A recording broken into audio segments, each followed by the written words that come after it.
වෛර පහයි දිය පහයි දුක සෝතාපන්න වීම නිමක් කරනවා. සෝතාපන්න බුද්ධලේ වින් දත්තේ කරගෙන ඒක අවස්ථාවල විග්‍රහ කරලා තියෙනවා. ධර්මයේ පිළිබඳව මූලික හරයක් තියෙනවා අනිත්‍ය දුක්ඛ අනාත්ම කියලා. මේ තමයි සම්බුදුවරයන් වහන්සේ නමක් ලෝකේ පහළ වුණාට පස්සේ අති දුර්ලභ තිබිච්ච කිසි දවසක අහන්න ලැබිච්ච බුද්ධ ශාසනය කරින්ද අහන්න ලැබෙන වචන තුනක් අදහස් අර්ථවත් විග්‍රහ කරලා දෙන අවස්ථාවක් තියෙනවා. ඒ තමයි බුද්ධ දේශනාව. ප්‍රධානම වෙන්නේ. අනිත්‍යයි දුක්ඛයි අනාත්තයි කියන මේ ත්‍රිලක්ෂණයක් ලෝක ස්වභාවය.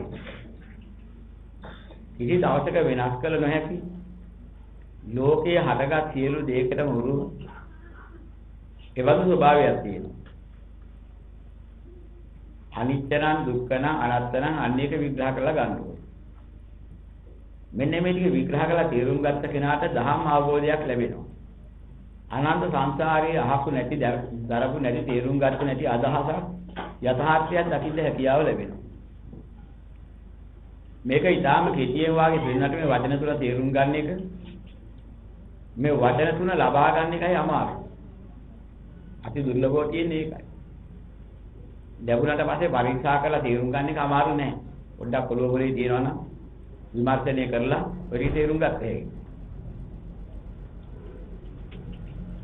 විවිධාකාර මතාන්තර වලින් ඔයක වෙනස් වෙනවා.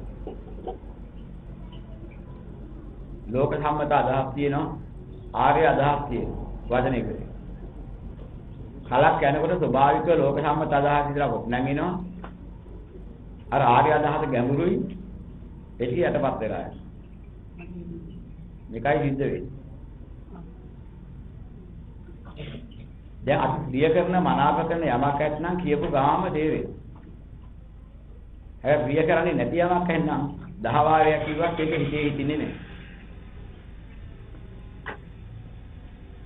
අපේ මොනවා හරි අඩුපාඩුවක් කවුරු හරි කියා දුන්නොත් ඒ වෙලේම හිත දෙන අදහසක් ඕක බොරු මම අඩුපාඩුවක් නෑ වගේ කිසිම අඩුපාඩුවක් නෑ.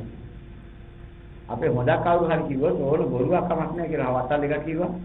එයා හරි. මං එහෙම තමයි. ඔය අදහස ඇවිල්ලා ඒක හොඳට කාවයි. ගියගේ දෙන මතක් වෙනවා තමන්ට කිව්ව හොඳ හරියි. තමන්ට හැදෙන්න හරි තමන්ගේ අඩුපාඩුවක් වෙන්නා දුන්නොත් හරි ඒකෙන් සිද්ධ වෙනවා ඒ කාරණේ ගණන් ගන්නේ නැතුව ඉන්නේ. අපි කැමති නෑ ප්‍රිය නොකරන දෙයක් බලාපොරොත්තු වෙන්න තේරුම් ගන්න. අපි ප්‍රිය කරන යමක් තියෙනවා ඔක තේරුම් ගන්නයි කැමති එක තමයි සාමාන්‍ය ලෝක සත්‍යයේ ස්වභාවය. ඒක කෙනෙකුට මොනවත් ඒ පිළිබඳ අවඩක් මෙන්න මේ ඒගොල්ලන්ගේ අඩුපාඩුවක් කියලා දොස් කියන්න පුළුවන් දෙයක් නෙමෙයි. ඒක පුරුද්දජන ස්වභාවය ඔක තමයි. හැම වෙලෙමයි බලාපොරොත්තු වෙන්නේ. ඔය ශාස්ත්‍ර කියන දෛවත්වයකට අත පෙන්නලා පිටහ කහන්නේ මගේ හොඳ රේඛා තියෙනවා. ඒක තමයි හොයන්න බෑ. එහෙම එකක් තියනවා කිව්වොත් එහෙම අනික් කෙනා තත බලන හොරින් හරි මගේ තේ රේඛාව තියෙනවා. බොමහා කාලකන්ණිය කියන රේඛාවක් තියෙනවා කිව්වොත් අනික් අත තකුලා ගන්නවා. අනික් විනාත තකුලානේ යන්න යනවා මයිත් එහෙම එකක්ද මම නම් එහෙම එකක් නෑ කියන තිබුණත් ඒක අයින් කරගන්න. දැන් මොකද මේ වගේ දෙයක් තියෙනවා ලෝකේ Taman ප්‍රිය කරන්නේ නැති දෙයක් කිව්වහම ඇත්ත වුණා. ඒක පිළිගන්න කැමතියි. මෙන්න මේ නිසා තමයි ලෝත්‍රා බුදුර කොච්චර ලෝකේ පහළ වුණා. අල්ප මාත්‍රයක් ධර්ම අවබෝධ කරගන්න. තේරුම් ගන්න නුවණ නැතුවත් නෙමෙයි. නමුත් තමාගේ තියෙන දෘෂ්ටිය බලවත්කමට ඒ සත්‍යය යටපත් වෙලා ගිහිලා අසත්‍ය සත්‍ය හැටියට ගන්න විතරක් කැමතියි. ලෝක සත්‍යය මේ සතර හැරසන්නේ ක්‍රියයි මනාපයි යහපතයි කියන යමක් දැකලා. ඒක ලබා ගැනීමේ බලාපොරොත්තු. මනවදන රූප මනවදන ශබ්ද මනවදන ගන්ධ මනවදන රස මනවදන ස්පර්ශ. ඔන්න ඔය කියන කාරණා පහ මුල් කරගෙන ඒවා ලෝක සත්‍යයේ ප්‍රිය ස්වභාවයේ මధుර ස්වභාවයේ යුක්ත නිසා ඒවා ලබා ගැනීමේ බලාපොරොත්තුෙන් ලෝක සත්‍යය හැම අදහසක්ම හැම වැඩ පිළිවෙලක්ම යොදලා තියෙනවා. ඒ ටිකට මිස සැනසෙල්ල හොයන්නේ මේ පංචකාමී තුල මිස ඕකේ පිටස්තර සැනසෙල්ල ගැන හිතන්නවත් කැමති නෑ. ඒ ටික යම්තරක නෑ කිව්වොත් එහෙම එහෙනම් එතන මහා විනාශයක්. එතන මහා දාහයක්. ඒ විදිහ තමයි හිතන්න පුරුදු වෙලා තියෙන්නේ. ඉතින් හැම තැනකම හැම ආගමක්ම දියුණු වෙලා තියෙන ලෝකේ 95ක් විතර තියෙන අනික් ආගම් 105ක් විතර තමයි ලෝක ජනතාවගෙන් බෞද්ධයෝ ඉන්නේ. නමත බෞද්ධයා කියන්නේ ඉතරයි. ඔය අතර තමයි බෞද්ධයෝ ඉන්නේ නමත බෞද්ධයෝ ඔක්කොම 105යි. 95ක් විතර ඉන්නේ අන්‍ය ආගමික. හේතුව මොකද? පංචකාමීට ආවර්ණියව තමයි ඔක්කොම. කොයින් හරි පැවැත්මේ බුද්ධියක් අල්ලගෙන ඒකේ ආස්වාදයේ හිත තියෙන හරිය තමයි තියෙන්නේ. මෙච්චර කල් සංසාරයේ බලාපොරොත්තු වෙන්නේ ওই ටිකම. සාහනිය සඳහා බලාපොරොත්තු වෙන්නේ ඒ ටික තුලින්ම. විමර්ශනය කළේ ඒ ටික තුලින් සාහනය. ඒ නිසා මේ ටික තුලින් සාහනයක් පිළිබඳ යම් කිසි ශාස්ත්‍රවරයෙක් ඉන්නවා කිව්වොත් ඒ පැත්ත වෙන ගන්න කැමතියි. හැබැයි නමුත් ඉතින් එතෙන්දී ඒ සියල්ලන්ට වැහිලා ගිය කොටසක් තියෙනවා හිතා ගන්න බැරි කොටස. ඔය සාහනයක් තියනවා කියලා කියපු හැම දෙයක්ම තමයි දුකට මුල් වෙන්නේ. ඒ දුකට මුල් වෙවි හරි සාහනයක් තියනවා කිව්වදී අපි පවත්වන්න ගියොත් ඒක අපි කැමතියි පවත්වන්න බැරි එකක්. ඒකත් මොහොතින් මොහොත විපරිණාමයටපත් වෙලා වෙනසෙලා යන එකක්. නමුත් ඒ ටික ඒකේ ධර්මතාවයේ උරුම කාටවත් අයින් කරන්න බෑ. මොන ශාස්ත්‍රවරයෙකුටවත් මොන උපක්‍රමයකින්වත් ඔය අනිත්‍ය දුක්ඛ අනාත්ම කියන මේ ධර්මතාවය වෙනස් කරන්න බෑ ලෝකෙ හැම ප්‍රිය දෙයකටම මොකයි. නමුත් ඒ ටික තමයි වැහිලා තියෙන්නේ. විවෘත කරලා බලන්න කැමති නැහැ. මොකද ඒක විවෘත කරගත්තොත් අනන්ත සංසාරේ යව පංචකාම ආස්වාදයේ හොයාගෙන ඉන්න වැඩ පිළිවෙලට පහරක් වදින්නේ. ඒකෙන් අහක සැනසුමක් තියනවා කියන වචනයවත් ගන්න අදහසක්වත් ගන්න කැමති නැති ලෝක සත්‍යය. ওই ටික අත්හැරපුවාමයි සැනසුම තියෙන්නේ කියලා කියන වචෙන්වත් පිය කරන්නේ නැහැ. මෙන්න මේ නිසා ලෝක සත්‍යයට ලෝක පැවැත්මෙන් මිදෙන්න බෑ. සුළු දෙයක් තේරුම් ගන්න තුර ප්‍රමාදයේ මගහරින නිසා මේක සිද්ධ වෙන්නේ. මධ්‍යස්ථ වෙන්දලා මට අත්තරින්ද බැරි වුණා පුළුවන් වුණාත් ඇත්ත ඉස්සෙල්ලා හොයාගෙන ඉන්නවා කියලා අදහසේ ඉන්නවා. බෞද්ධය කියන අත්තරිය යුතුයි කියන තැන හිටියොත් එහෙම එකපාරට බෞද්ධය කියන කැමතියි. මොකද බොහෝ ප්‍රමුඛදෙනේ බලාපොරොත්තු වෙන්නේ බෞද්ධයෙක් නම් මේ ටික අත්තරිය යුතුයි. එහෙම දෙනකින් ඉස්සෙල්ලා බෞද්ධකමට ගන්න හදන්නේ. ඒක බෞද්ධ මාර්ගය අනුගමනය කරන ලැබෙන ප්‍රතිඵලයක්. බෞද්ධයෙක් නම් යථාර්ථය දැනගත යුතුයි කියන දේ පටන් ගන්නවා. මට මේ ආසා කරන දේ අත්හරින්න බැරි වුණාත් පුළුවන් වුණා. මට ඒක නෙමෙයි පළවෙනි ප්‍රශ්නේ. ඒක මොකද්ද? ඒකේ හැටි මොකද්ද? ඒකේ ස්වභාවය මොකද්ද? ඔන්න ඔය ටික බලා ගන්න පුරුදු වෙන්න ඕනේ. ඒක යථාර්ථයේ ප්‍රඥාව මතුවලා ආවට පස්සේ තමයි දෙවෙනි තීරණය. ඉතින් මේ පිළිබඳව මම ගතේ තීරණය මොකද්ද කියන තීරණය ගන්න ඊට පස්සේ. යාද වෙනකොට බෞද්ධයෙක් වෙන්න මේ ටික අත්හැර ගහමයි බෞද්ධයෙක් වෙන්නේ. බෞද්ධයෙක් මෙහෙම ඉන්න ඕනේ, මේ විදිහට අත්හැර ඉන්න ඕනේ. මේ විදිහට පටන් ගත්තාම අත්හැරීම ප්‍රතිඵලයේ ප්‍රඥාවෙන් කරන එක. ඒ ප්‍රඥාව පහළ වෙන ඉස්සෙල්ලා අත්හරින්න කිව්වහම කොහොම කරන්නේ? අරින්න කියලා කවුරුහක් කියා දෙන්න දෙයක් අවශ්‍ය නැහැ යථාර්ථය දැක්කට පස්සේ. ඒ තීරණය තමාගේ ප්‍රඥාවෙන් සමතුල නැගෙනවා. අල්ලාගත යුතුද අත්හැරිය යුතුද? ඒක තමයි තියෙන තීරණය. කවුරුහක් කියලා කරන්න පුළුවන් එකක් නෙමෙයි. ඊට මෙතෙන්දී අනිත්‍යයි දුක්ඛයි අනාත්තයි කියන ලක්ෂණයක් තියෙනවා හැම දෙයකට. මෙන්න මේක විග්‍රහ කරලා හැම එකක්ම තෝරා ගන්න ඕනේ. දැන් අපි කෙටියෙන් බලමු මෙහෙම දෙයක්. බුදුදහම තුළ හෝ අන්‍යාගමක හෝ යම් දාර්ශනිකයෝ අපි නොදන්න නමුත් දැකපු යමක් පෙන්නලා ඉන්නවා. බුදුහාම සම කරලා පෙන්නනවා නෙවෙයි. බුදුරජාණන් වහන්සේ සම කරලා පෙන්නනවා නෙවෙයි. නමුත් මේ ආධ්‍යාත්මික පැත්ත පිළිබඳව යථාර්ථය දැනගත විවිධාකාර මානසික මට්ටම් වල සාස්ත්‍රීයවරු ලෝකෙ හිටියා. ඉරිතිවරු හිටියා. විවිධාකාර තාපසවරු හිටියා. දිවැස කියන එක පහල කරගත්තා හිටියා. දිවසින් පෙර අද්දව දකින්න පුළුවන් අය හිටියා. කෙනෙක් මලාට පස්සේ බුද්ධිලා ඒක ඉවර නැහැ. ඒ සූක්ෂම කායික ස්වභාවයක අපිට මේ මාත්‍යාත්ම වෙන්න ස්වභාවයක කායිකත්වයේ පරිවර්තනයකින් එක් එකකට යන හැටි දුගතියටපත් වෙන හැටි දකින්න පුළුවන් අය කියලා උත්තර බුදුරණන් වහන්සේ පමණක් නෙමෙයි. මේ මට්ටමේ අය තව බොහෝ අය හිටියා. අබුද්ධෝත්පාද කාලවලත් ඉන්නවා. අන්න එහෙම පිළිසක් යම් කිසි දවසක කියා තියෙනවා නම් සසර ගමනක් ගැන අනාදියේ පටන් එන අද්භවයෙන් අද්භව එකකින් මලාට පස්සේ කර්ම වේගයක් මුල් කරගෙන ඒකෙන් තව එක උප්පත්තියක් ලැබලා ඒ ස්ථානික කාලේ ගත කරලා ඒකනොත් පිළිලා ගිහිලා ආයෙත් උප්පත්තියක් කරලා මෙහෙම වෙන ගමනක් තියෙනවා අනාදියේ පටන්ගෙන කියන මේ කාරණේ යම් කිසි ආධ්‍යාත්මික ගුණ වගාවක් මුල් කරේ ඥානය දියුණු කරගත්ත බොහෝ අය දකින්න. පංචකාමී මත් වෙලා ඉන්න කෙනෙක් එහෙම දකින්නේ නැහැ. ඒගොල්ලන් තරකවාදයක් විතරක් තියෙනවා. තම නුවණින් තමන් පහල කරගත්ත නුවණකින් ඔය ටික දැකපු අය ඕන තරම් ඉඳලා වෙනපු ධර්ම රටාවක් තියෙනවා පළමුව මේ සතර ගමනක්. අපිට දැනගන්න බැයි නම් ඉස්සෙල්ලාම විශ්වාසයෙන් අදහන්නේ වෙයි. ඒක හේතු ඇති විශ්වාසයක් වෙනවා. මොකද හේතුව සමහර පුද්ගලයෙක් ලාභයේ කීර්තිය ප්‍රශංසාව බලාපොරොත්තු බොරු කියන. සිද්ධ නොවිච්ච දේවල් කියනවා. තමා විශේෂ දන්න පුද්ගලයෙක් හැටියට තමාට හිතු මතේ ගොතාගෙන විවිධ අදහස් කියනවා. මෙන්න මේ වගේ ලෝක සත්‍යය බොරු කියන හොයලා බලනකොට ලාභය කීර්තිය ප්‍රශංසාව තකව බොරුවක් කියලා කියනවා. ඒ වගේ බුද්ධිලංගේ කියමන් විශ්වාස කරන්න බැහැ. නමුත් අපි අහලා තියෙන හෝ දැනගෙන තියෙන යම් ශාස්ත්‍රවරයෙක් ගැන කියනවනම් එවන් ශාස්ත්‍ර ශ්‍රාවකයෙක් ගැන කියනවනම් ඊය විසින් ඒ බඳු දෙයක් ප්‍රකාශ කරලා තියෙන යාගේ චරිත ලක්ෂණය ගැන අහලා තියෙන කතාවම බැලුවම කිසිම ලාභයකට කීර්තියට ප්‍රශංසාවට ගැටි වෙච්ච නැති නිහතමානී චාම් ජීවිතයක් ගත කරන කිසිම කෙනෙකුගෙන් ප්‍රසිද්ධියක් හෝ කිසිම කෙනෙකුගෙන් සත්‍තරානාන්තරයක් මෙහෙම බලාපොරොත්තුවක් නැති ඊටාම නිහතමානී පිරිසක් තමයි ඒක කියන්නේ. එහෙම කියලා මිනිසුන්ගේ යමක් කඩාවඩාගෙන හොර රහසින් පංචකාම සම්පatti දින්න හෝ වෙන දෙයක් දින්න හෝ එහෙම බලාපොරොත්තු ආයෙ නෙමෙයි යුතිය කියලා තියෙනවා. ඒවා සාහමුලින්ම පැත්තකට දාලා නිදහස් වෙලා ඉන්නේ නිදහස් මානසිකත්වයක් ඇති උත්තරයි. එහෙනම් එහෙම කට්ටියට කෙනෙක් රවට්ටලා ලබන්න දෙයක් නැති නිසා යම් කතාවක ඒගොල්ලෝ පෙන්නලා දෙනවා දයාන සම්පාදනයේ ලෝක සත්‍යයන් උපෙන්න පැත්තක යනවා. අවිද්‍යාව නිසා කුෂ්ණාව නිසා ලෝක සත්‍යයට මේ අතීතයේ සිද්ධිය වැහෙනවා. ඒ වැහිම නිසා මතක් වෙන්නේ නැහැ. මම පෙර අධ්‍යාපක හිටියද? එහෙම අධ්‍යාපක තිබුණාද? එහෙම අධ්‍යාපක පසු කරලා ආපු ගමනක්ද? මේ ආදි වශයෙන් බැලුවාම පේන්නේ.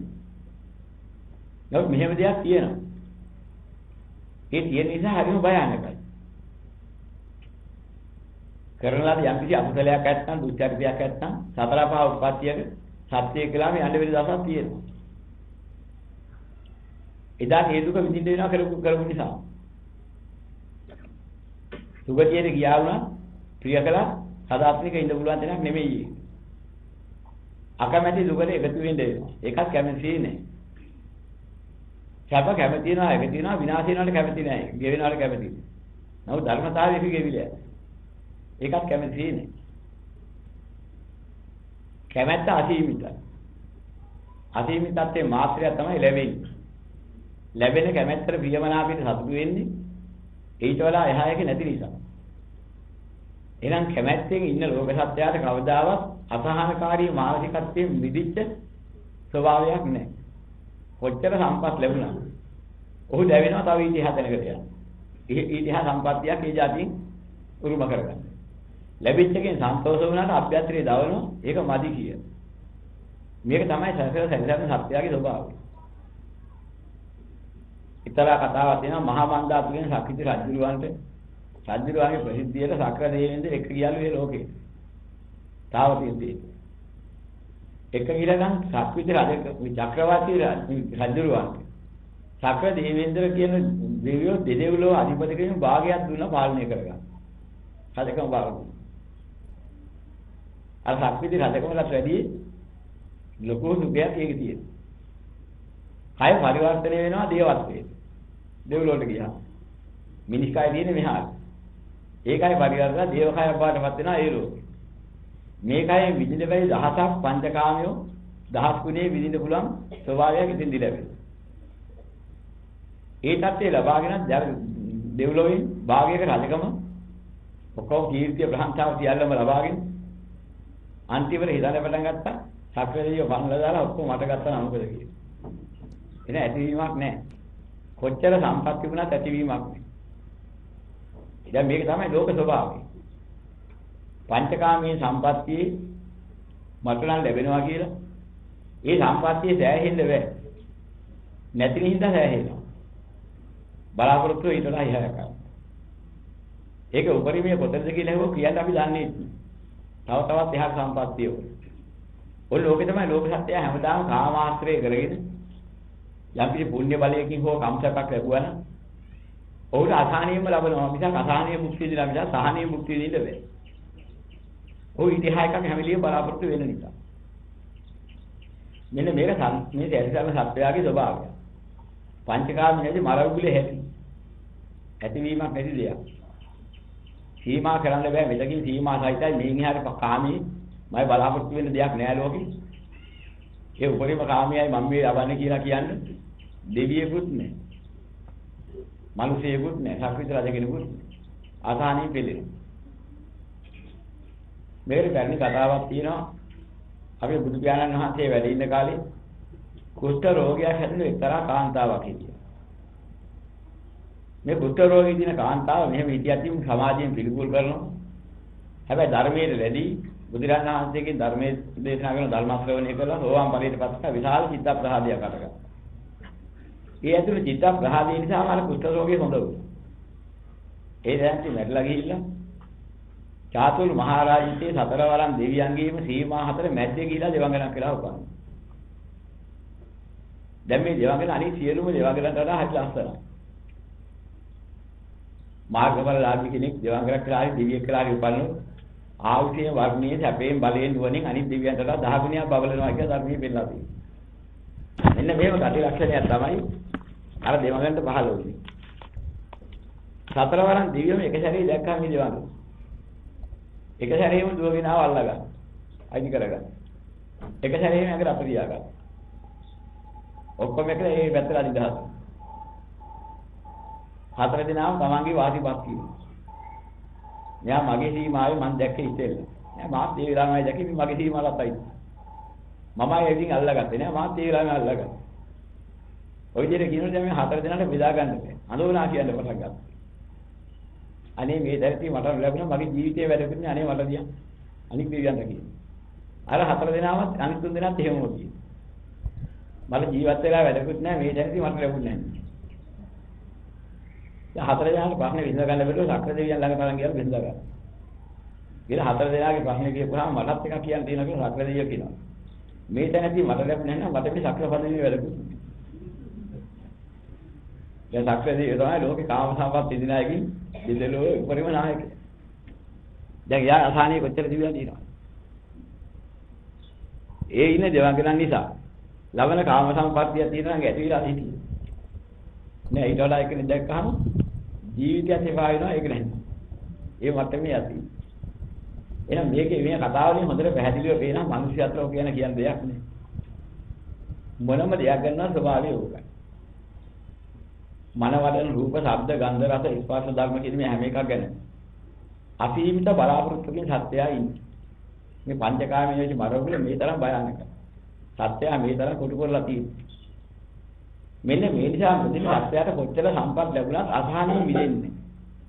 ඊට වඩා එහා සම්පත්තියකට හිතෙන්නේ. ඒක තව ටිකක් මෝරවා ගන්න. මනෝ රාජ්‍ය මම ඉන්නවා ප්‍රාදේශීය മന്ത്രി වෙන්නේ. නැත්නම් නගර සභාවේ ප්‍රාදේශීය සභාවේ മന്ത്രി පත්‍රම ගන්න ඇඟ ගැහි ඉන්නවා ඡන්ද දෙනකොට මේ පුංචි කෑල්ලට. දිනෝ දෙදාට හරි සන්තෝෂයෙන් උඩ බයිනවා පිටිපත්තු කරනවා ඔක්කොම කරනවා බාල් කරනවා හැම දෙයක්ම කරනවා. අවුරුද්දක් හමාරා කියන තාම ප්‍රසිද්ධිය වැඩි නම් ඊට පස්සේ ඒකෙන් එහා පැත්තේ മന്ത്രി පදවිය ඊළඟට ඊළඟට බලන්න. මොකද ඒකලු ගිහි മന്ത്രിනෝ දෙදාට තරම් පිටිපත්තු කරනවා ඔක්කොම කරනවා. තවත් අවුරුද්දක් ගිහින් ආය අසහනයි. මොකද මන්ත්‍රී නම් උපයමැති කෙනෙක් වෙන්න තිබුණේ. දැන් ඒ දෙවිල්ල තියෙන්නේ. ඒකට සෑහෙන උත්සාහ කරනවා. කොහොමද පත් වෙලා ඒකට ගියොත් එහෙම එදාට තරම් පිටිපත්තු කරලා සම්තෝෂයලා ගෙදර ඉබා ජයග්‍රහණය කරා කියලා. ඒකත් අවුරුද්දක් යනකොට ආයෙ නැස් වෙනවා. දැන් උපයමැති ඇමති වෙන්න තියෙන අසහනින් දඟල. මොකද ඊළඟ ඇමති තුනන් ආයෙ තර ක්‍රමයි. සන්තෝෂ වෙන්නේ. ඊට පස්සේ මහා ඇමති වෙලා අගමැති වෙන්න බලු. අගමැතිනෝ ජනාධිපති වෙන්න බලු. සන්තෝෂයෙන් ඇද්දද? නෑ. දැන් ලෝක ජනාධිපතිතාවයේ දුරනේ විශේෂ පුද්ගලයෙක් වෙන්න තිබුණොත් ඒකට වෙන්නේ හිටින්න බලන්න. ඔය ක්‍රමෙට ඇතිවීමක් නෑ. තානාන්තරවල. සම්පත්‍ති. ගරුණම්බුයි. මේ කොයිම දෙකක් වෙලක් එහෙම. ඉතින් එන්නේ මේ ලෝක සත්‍යයේ ස්වභාවය ඕකයි. අසහනකාරී මානසිකත්වයෙන් සම්පත් වල හොය හඹා යනවා. නව සහනයක් ලබාගත්ත කිසිම කෙනෙක් හිටියද? යා කැමති වෙන එක දෙයක් තියෙනවා. යමක් ප්‍රිය නම් මනාප නම් ඔහුගේ විශේෂ බලාපොරොත්තුව ඒක නොකැඩේවා නොබිදේවා විනාශ නොවේවා මහා කැමැතිසේ පවතිනවා. මෙන්න මේක තමයි පළවෙනි බලාපොරොත්තුව. ඔය බලාපොරොත්තුව කවදා හරි මේ සසර ගමනේ එනකොට අපිට සිද්ධ වුණා. අනන්ත සංසාරේ ඉන්න කවදා හරි දෙනෙක්දී හම්බුණා නම් එහෙම දෙයක්. අපි අද මෙතන ඉන්න පුළුවන්. මේ දුක් විඳින රස්සාවක් කරගෙන අපි දැන් ගිහිල්ලා දාඩිය පුරු පෙරාගෙන ගිහිල්ලා ඒ විවිධාකාර දුක්ඛන්දරාවල ගෝදරේ මේ කුණු කයක් අරගෙන ලෙඩ හැදෙන එකයි, පරිගිනි වෙන එකයි, විවාදේ හැදෙන එකයි, කෙලවරක් නැති දුක් කරදරයි, අනුන් බැලුම් නින්දා පහත ප්‍රශ්න කෙලවරක් නැහැ. එහෙම කයක් ඇති අත්බෑවක් අරගෙන අද මෙතන ඉන්නව ඇද? හිතුව පැතුව සම්පත්තියෙන් පූර්ණ වෙච්ච තමන් කැමැතිේ පවත්තන අත්බෑවක් පුරේ හරි අපිට හම් වෙලා තිබුණා නම් කියලා අපි හිතලා බලමු. එහෙම එකක් තිබුණා අපි එතන නියද. එතන මෙහාට ඉඳ වෙන්නේ. නැහ සසර කොච්චර දික්ුණා තනාදි සසරක් වුණා. ඒ සසර ගැන දැකලා දේශනා කරපු උත්තමයන් වහන්සේලා මේකේ භයානකත්වයේ මෙච්චර දුරේ ඉඳන් එන ගමනක් කියලා කිව්වා. එහෙනම් අපි දකින ඒ ගමනේ ඉච්ඡර දුරේ ඉඳන් අද වෙනකන් ආව කාලය තුල මම කැමැතිසේ පවත්වන්න පුළුවන් එකක්වත් මට තිබිලා නැහැ. කැමැතිසේ පැවැත්මක් ඉෂ්ට වුණා නම් කැමැත්ත මොකද්ද? ඒක කැඩෙනවාට විදිනවාට විනාශ වෙනවාට කැමැති නැහැ. කඩනවාට විදිනවාට විනාශයකට දමනවාට කැමැති නැහැ කැමැති වස්තු. කැඩී බිඳී විනාශ වී යනට අහිමි වෙනවාට කැමැති නැහැ.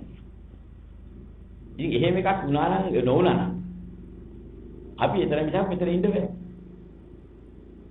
ඉතින් අනාදි සංසාරේ අද වෙනකම් එහෙම හටාවක් තිබිච්ච වස්තු තුල නෙවෙයි සැරිසරලා තියෙන්නේ. කැමැතියේ පැවැත්මක් ලැබි ලෝක ධර්මතාවයක තමයි මේ ආස්වාදවලේ ගිහින් තියෙන්නේ. ඒ නිසාම කැමැතියේ පැවැත්මක් නැහැ. යමක් කැමැති නම් ඒක ස්ථිරව තිබිලා නැහැ හැම එකක්. ස්ථිරත් නැහැ කැමැතියේ. මෙන්න මේ දෙකේ ස්වභාවය නිසා මොකද වෙන්නේ හැම වෙලෙම දුක් වෙන කරදර වෙන ජරාවට මරණයටපත් වෙන ශෝකයට පරිදේවිත දුකට දුම්නසට උපායයට ගොදුරු වෙන දේවල්ම තමයි. ඒවැ අග එහෙම දෙයක් තියෙන එක තමයි මුලට සතුටෙන් හම්බ වෙලා තියෙන්නේ. ක්‍රියයි මනාපා කියලා බදාගත්ත හැම එකක්ම ජරාවට මරණයටපත් වෙලා වෙනසන එක. යන්තරම ප්‍රියමනා වශයෙන් හිතාගෙන හිටියනම් ඒක වෙනසෙනකොට ඒ තරමටම ශෝක පරිදේව දුක් දුම්නස උපායයන්ට ගොදුරු වෙන්න වෙනවා. එහෙනම් ප්‍රියමනාපයක් ලබා ගත්තා කියලා අපි හිතන්නේ කවදා හරි මහා දුක් කරදරයක ගෝචර වෙන දෙයක් ලැබුණා කියන එක. හිතන්නේ නැති නිසා ආදීනව හිතන්නේ නැති නිසා ඒකේ යථාර්ථය වැහෙනවා. අපි ඒක බලන්න කැමති නෑ. අහන්න කැමති නෑ. හැමිලෙම පිටින් ඔබවට්ටම් කරලා තියෙන අර මුලා මානසිකත්වයේ සදාතනික දෙයක් හැටියට මුලා වෙලා අරගෙන ඒකේ ආස්වාද රස විඳීම බලාපොරොත්තු වෙන ඒක සුවේ හොයන්නවයි බලන්න. ඒකට උරුම ඇත්ත වශයෙන්ම සත්‍ය යථාර්ථය මොකක්ද කියලා බලන්න කැමති නැති නිසා ඇත්ත පේන්නේ නැහැ වෙහිනවා. ඒක අසාර දෙයක් හරයක් නැති දෙයක් මේ කියන එක වැටහෙන්නේ නැහැ. අන ප්‍රඥාවට ගෝචර නොවෙන්න හේතුව. මෙන්න මේ නිසා බෞද්ධයෙක් නම් ඉතලාම කලේ පළවෙනි කාරණේ මොකද්ද? මෙන්න මේ ටික තෝරා ගන්න ඕනේ. ඔතනදී බෞද්ධයෙක් වෙන්නේ.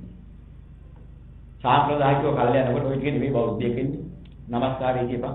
හාමුදුරන්ට ගිහිල්ලා ආදල් ගහගන්න. ආදියවන් දිසාරමි සරණ හම්බුණා දැන් පන්තිල් ගන්න. අධික්ෂාපද භාගිය ආදාමජීලේ බෙදේව දැන් බෞද්ධය. මෙන්න මේ જાතිය සම්මත ගුණනගා දැනුත් තියෙන්නේ. ලෝත්‍රා විද්‍යානන්ද හාන්දේ වැඩ ඉන්න කාලේ එකක් අකුරලා නෙමෙයි බෞද්ධ කෙනෙක්. සංසුනාත සාදුකම් මන්ති කරා. මේක අහගන්න හොඳට මෙනෙහි කරා. ඔය ටික කියලා දේශනා කරා. ඔගේ ගැටලුව විසඳලා දුන්නා. ගැටලුව විසඳනකොට මූල ධර්මයේ කියා දීලා ඔක්කොම ගැටලුව විසඳලා දුන්නා. මූල ධර්මයේ වැටුණොත් සියලු ගැටලු විසඳිලා ඉවරයි. ඔන්න ඔය නිසා විද්‍යානන්දේ මූල ධර්මයේ ප්‍රකාශ කරලා දුන්නා. හොයාගන්න බැරුව හිටු ධර්ම. මෙන්න මේකෙන් අනිත්‍ය වෙන හැටි, දුක්ඛ වෙන හැටි, අනාත්ම වෙන හැටි විග්‍රහ කරලා දුන්නා. ඔය ගැන හොඳට හිතලා බලන්න කිව්වා. අන්න හිතලා බලනකොට අනිත්‍ය දේ අනිත්‍යයි කියන එක ඇත්තමයි. දුක්ඛයි කියන එක ඇත්තමයි, අනාත්තයි කියන එක ඇත්තමයි කියන තෝරගන්න. හැබැයි එදා තෝරා ගන්නකොට ඒකේ අර්ථය කියලා දුන්නා. ලෝකයේ කියන්නේ මෙහෙම අර්ථයක්. මේ සාසනය තුල කියනකොට මෙන්න මෙහෙම අර්ථයක්. ලෝකේ දුක්ඛයි කියන්නේ විදිහට දුක් වේදනාවකට. බුදුරජාණන් වහන්සේ දුක්ඛයි කිව්වේ දුක් වේදනාවටම නෙමෙයි. යමක් නිසා දුක් හට ගන්නවා. දුක ගොඩ නැගෙනවා. ඒකේ හේතු වෙන දේවල් කොයිතරම් ප්‍රියයි මනාපයි කියලා ආවත් දුක් ගොඩේ. සැප දුකයි කියලා දකින්න කිව්වේ ඒකයි. විඳන වශයෙන් බැලුවා සැප දුකයි කියලා කියන්න බෑ සැපයි කියලා කියන්නේ. සැප දුකයි කියලා දකින්නේ. ඒ සැපයි කියලා ගත් එකේ යථාර්ථයේ මුලේ ඉඳන් අගට අගින මුලට හාරවතලා බලනකොට. සැපයි කියලා ගත් එකේ අවසානයේ ජරා මරණ ශෝක පරිදේව දුක් දොමනස් පායාසයට පත් කරන දෙයක් මිසක් වෙන එකක් නෙමෙයි කියලා දකින්න. අන්න දැක්කට පස්සේ දකින්න ප්‍රියමනාපයෙන් ගත්තේ අනාගතයේ මහා දුකකට වේදනාවකට විහිදකට පත් කරන දෙයක්. ඔන්න ඔය ටික දකින්න. එහෙම දෙයක් හැවටලා නෙමෙයි මේ සැප දෙයක් හම්බුනා කියලා හිතන්නේ කියලා දකින්න. ඒතකොට දකින්න මේ සැපයි කියලා ගත්තේ අසාර දෙයක් කියලා. එයන් දූෂ්‍ය භාවයට පත් කරලා පහත් භාවයට විනාශයට පත් කරන මානසිකත්වයේ කලාකප්පල් කරන විනාශයට පත් කරන එහෙම දෙයක් නම් ප්‍රියමනාපයෙන් ආවේ. ඒක කොහොමද මම වර්ණනා දෙයක් කියලා පිළිගන්නේ? සාරවත් දෙයක් කියලා පිළිගන්නේ කොහොමද? ඒක මායාවනේ ඒක හැදිලා තියෙන්නේ. ඒ මායාව නිසා තමයි මේ මහ විනාශයට පත් වෙන්නේ. ඒක මරවුලක්. මරවුල කොහොමද සැපයි කියලා ගන්නේ? මෙන්න මේම අදහස් එන්න පටන් ගන්නවා. ඒතකොට ඒකට බය වෙනවා. සැපතේ එන මරවුලට බය වුණාම දුක්ඛම් බයත් තේන කියන අර්ථයක් එනවා. බයයෙන් දුක කියන්නේ. බය වෙන්නේ මොකක් නිසාද? සැපතේ පිළිලා මායාවක් මතුවෙලා. ගොල් අත්හැරෙන්න බැරි.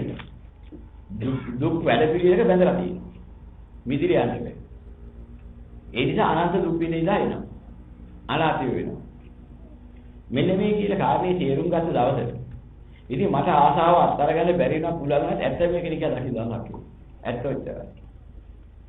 මට අත්හරින්න බැරි පුළුවන් එක වෙනම කතාවක්. මම අල්ලගෙන හිටියත් ඔක ඇත්ත අනිත්‍ය දුක කරන්නේ. අත්හරින්න පුළුවන් වුණා නම් මම නිදහස්. බැරි තාක්කල් මම අනාථය. අන්න අදහසක් ඉන්න පටන් ගන්නවා ඒක. ඒතර බෞද්ධ වෙලා ඉවරයි. දැන් යාගේ තුර වෙන්නේ මොකද? ප්‍රඥාවෙන් ඔබට නිගමනය කරන අනාථයෙක් වෙලා ඉන්නවද අනාථයෙන් මිදෙනවද? මොකෝ තීරණය කරපන්. කවුරුද බණ කියන්න ඕනේ? අන්න ඒක තමයි කිව්වේ දහම්මැද පහළ වුණාට පස්සේ ඔහු නිවන දකිනා උඩ අනුගේ ආධාර රහිතයි පූර්ණ්‍ය කරගන්න විමුක්තිය ලබා ගන්න. පරපත්‍ය රහිතයි කිව්වේ ඒක. ප්‍රඥාව ඔහු විමසා දිනා විමුතුම දෙනවා. අනාථ බව දැක්කද? අපි මහාන. ඉතින් අනාථයෙක් වෙන්න කැමතිද? හොඳයි කියලා අල්ලගත්ත තුඹ අනාථ වෙනවා නම් කැමතිද? අත්හැරියොත් ඒකේ නිදහස් වෙනවා නම් කැමති කෝකරෙම කැමති කියලා අපේම හිත අපිට ප්‍රශ්න කරනවා. ප්‍රඥා මුල් වෙච්ච මනස ප්‍රශ්න කරන්නේ කොහොමද? අන්න ඒතකොට තීරණයක් දෙනවා මම කොච්චර අකමැත්තෙන් හරි මේකෙන් මිදෙන ක්‍රමය හොයාගන්න.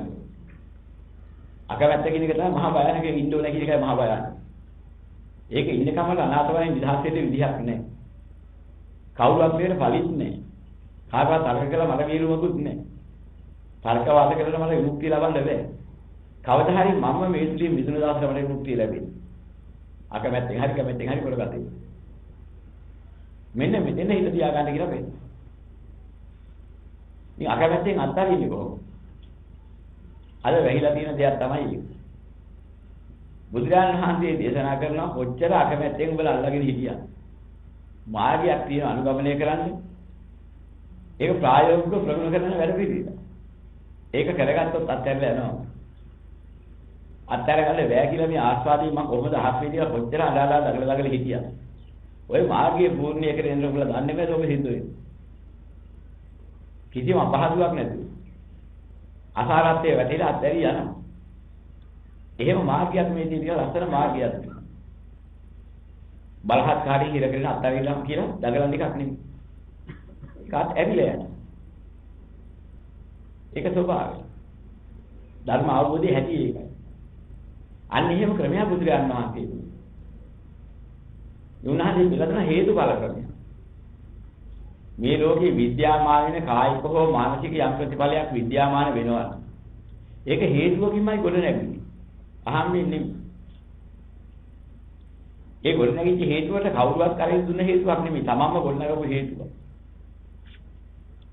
ඒ හේතුව නිරෝධ වුණොත් ඒ ඵලයේ අරවල මතුවෙන්නේ නැහැ නිරෝධ වෙනවා.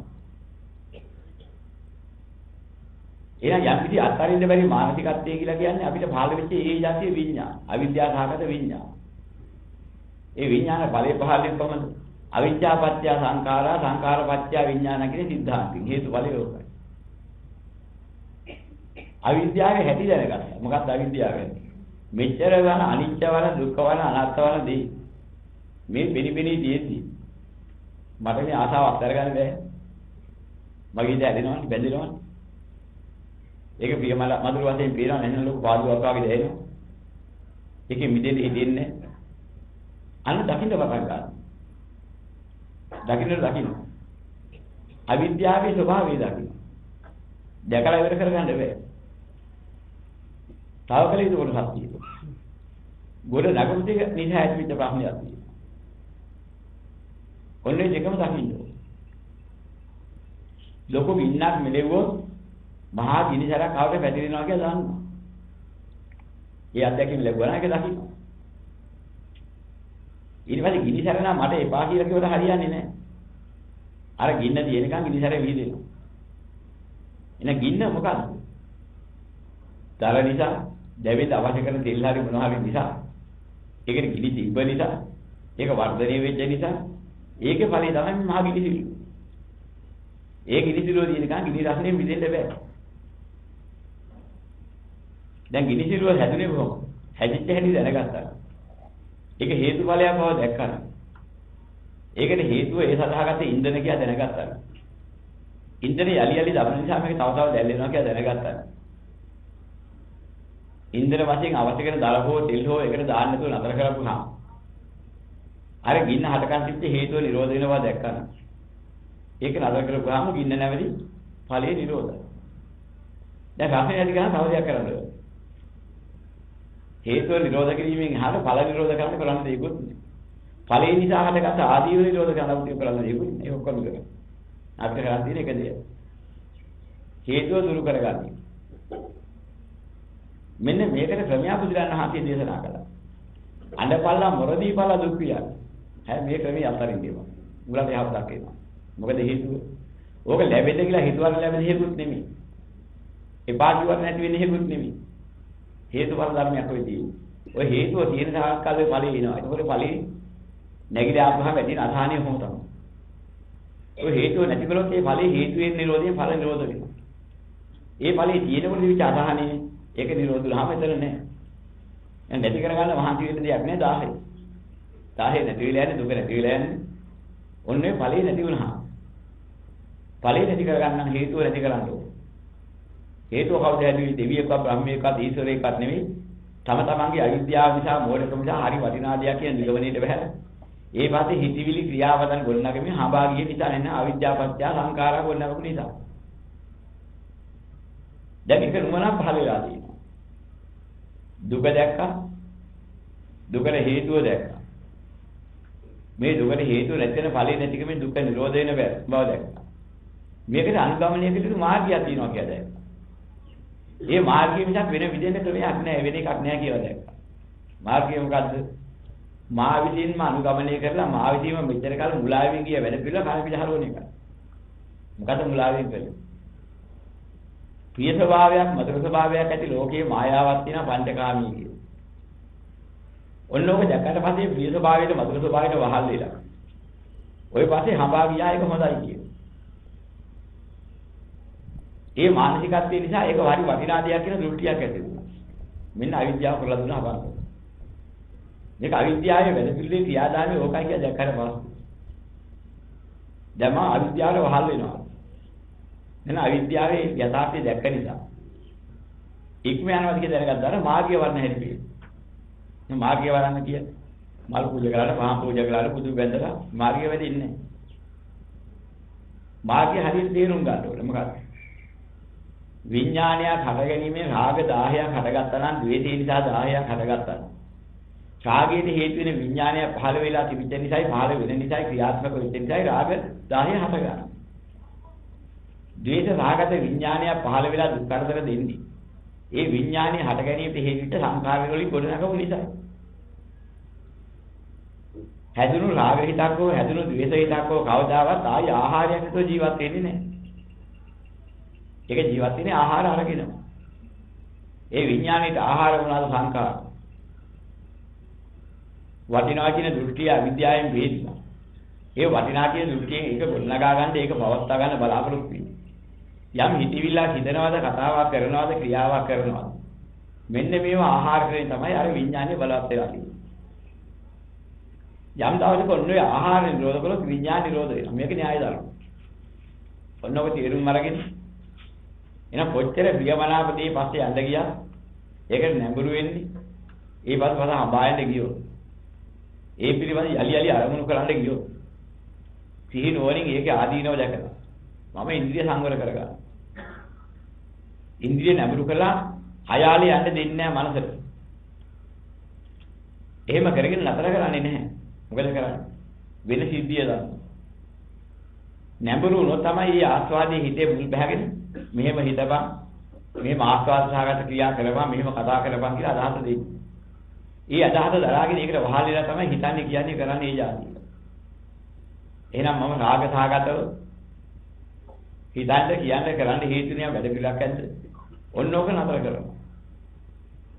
උත්සාහයෙන් විදිහින් කරන්නේ ඔන්න ඕකයි කියලා පටන් ගත්තා. ආහාර ලෝභේ විඥාන ලෝභේ රාග හිත නැති වෙලා යනවා. හිත නැති වුණා නෙමෙයි. හිත කියන එක ආගන්තුක උපක්ලේශය තමයි හිත රාග හිතක්. ආගන්තුක උපක්ලේශ නිසා තමයි හිත ද්වේෂ හිතක්. ආගන්තුක උපක්ලේශ හටගත්තේ සංඛාර නැමැති කාහක ආහාරය අරගෙන.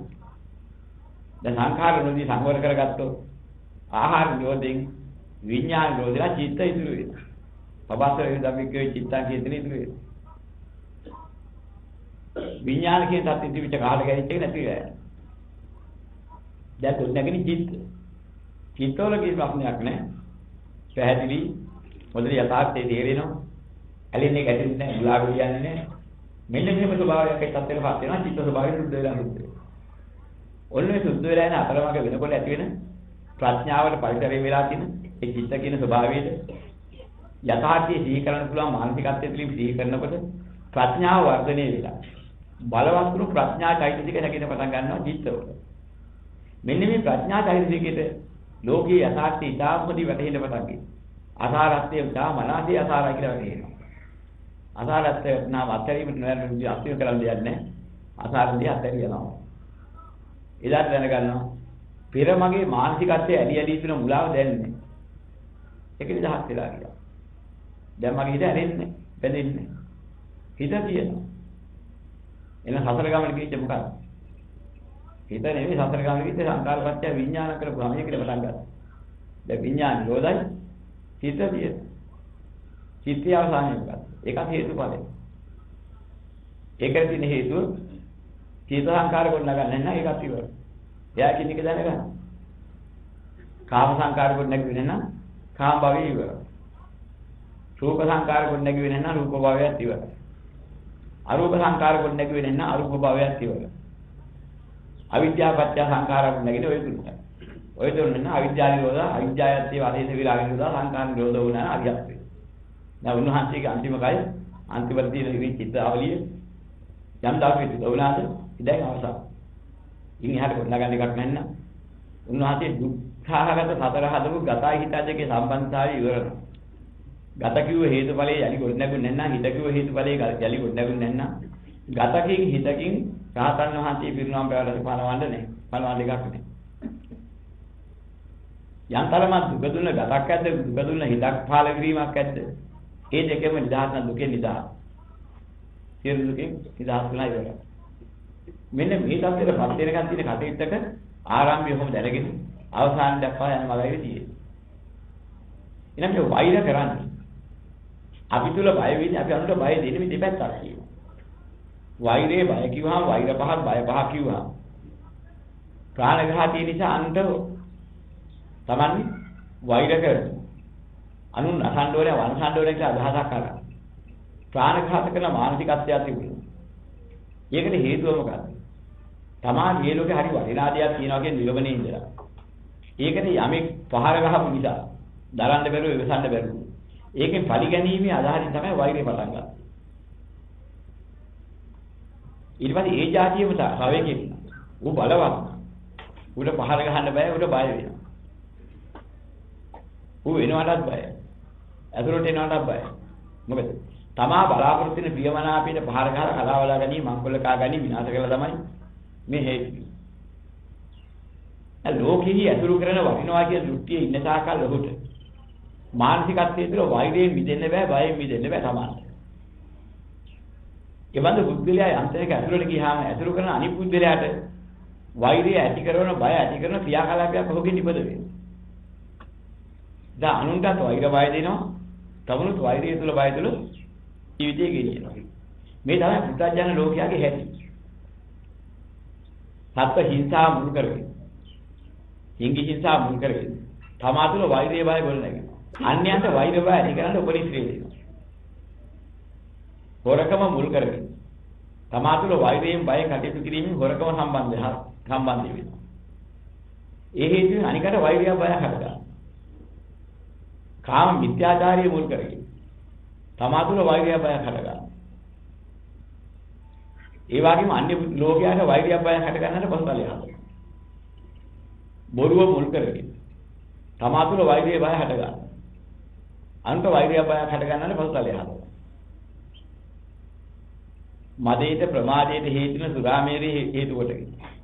තමා තුළ වෛරය බය හට ගන්නවා. අනික් අය තුළ වෛර බය හට ගන්නවන්නේ හේතු වෙනවා. එහෙනම් යථාබෝධි ලැබුවගෙන මම සත්ත්ව හිංසා කරලා හිංගි හිංසා කරලා මොනවා මම කරගන්නද මොනවා මගේ කරගන්නද? ඒතර වටිනා දෙයක් මේ ලෝකෙ මොනවද තියෙන්නේ? මම කියන දේ තුළ හෝ මගේ කියන දේ තුළ අනිත්‍ය දුක්ඛ අනාත්ම හැරෙන්නේ. නිත්‍ය වූ දුක වූ අත්ත වූ කිසි දෙයක් නැහැ කියලා දැක්කට පස්සේ ඒ දැකීම යන්තරමල දියුණු වුණා. මූලික වන ධර්ම අවබෝධයේ සෝතාපන්න ධර්ම අවබෝධය එනකොට සතර අපාගත කරන මට්ටමේ දූෂිතාවයට පත් කරන විදිහ ඇලීම ගැටීම සහ මුලාවත් ඇවිල්ලා. එන අනුන්ට වෛර කරන විදිහ අනුන්ට බය දෙන විදිහ හෝ තමා වෛරයෙන් බයෙන් දැලෙන පෙළෙන විදිහ මානසිකත්වයක් තියෙන දෙකම මිදෙනවා. අනුන් සතු දෙයක් හොරබැර වංචාවෙන් අරගෙන තමා සතු කරගන්න තියෙන බලාපොරොත්තුව තියෙන මේ ලෝකේ හරි වටිනවා කියන දෘෂ්ටියත් එක්ක. අර අසාධාරණේ වැහිලා යනවා. හැබැයි මේ අසාරත්වයේ දැක්කට පස්සේ අසාර ලෝකයේ තුල මොනවා අනුන් අසාධාරණෙන් අයිතිය මම කරගෙන මගේ කරගෙන අනුන්ගෙන් අනුන්ට නොවේවා මට වේවා කියන දෘෂ්ටි හදාගෙන අනුන්ගෙන් පැහැරගෙන මගේ කරගෙන මේ වගේ අසාධාරණ වැඩ ඉඳන් මම මොකද කරන්නේ? මෙන්න මේ අදහස එනවා. එහෙනම් හොරකම මිරු කරගෙන හටගත්ත වෛර කරන්න දෙයක් හෝ බය වෙන්න දෙයක් ඔහුට නැහැ. ඔහු ඇතුළු කරන අනික් කෙනෙකුට වෛරය බය හට ගන්න හොරකම මුල් කරගත්ත හේතු නැති වෙලා යනවා. කාම මිත්‍යාචාරයේ කාමාස්වාදී නිසා දෙන අනාචාර කාම සේවනයන් තියෙනවා. ඒ මුල් කරගෙන Tamanta ඇතින වෛරය. බය බලාපොරොත්තු Tamanta නැත්නම් තමා බලාපොරොත්තු වෙන්න පහර වදින සියල්ල කෙරෙහි වෛර කරනවා. ඒ වගේම තමයි බඳු දෙයක් පිළිබඳව ගන්නකොට ඒ ඇතුලේ ඉවත් වෙනකොට නැත්නම් ලබන්න බැරි වෙනකොට ඒ හේතුවෙන් බයක් හට ගන්නවා. මේ නිසා ලෝක සත්‍යය කාමයේ මුල් කරගෙන වෛරයට බයටපත් වෙනවා. කාම මිත්‍යාචාරයේ මුල් කරගෙන. සෝවාන් ඵලයටපත් වෙනකොට මේ කාම මිත්‍යාචාරය කියන වචනේ ගන්න මේ කාම වස්තු මේ කියන තරම් හරයක් නැහැ.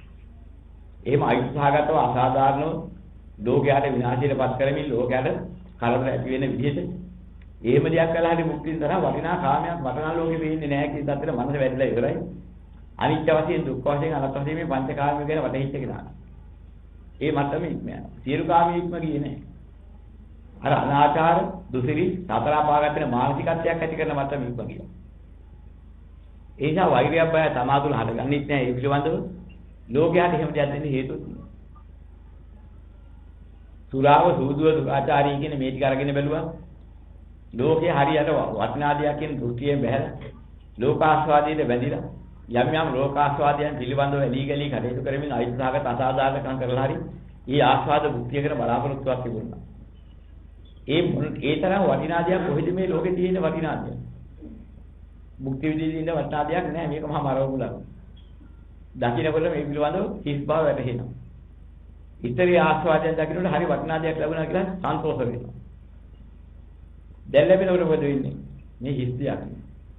මේ ගන්න හරයක් නෑ. මේ උඩ පැන පැන දෙවිලි ඉතර මෙහෙ මේ වගේ.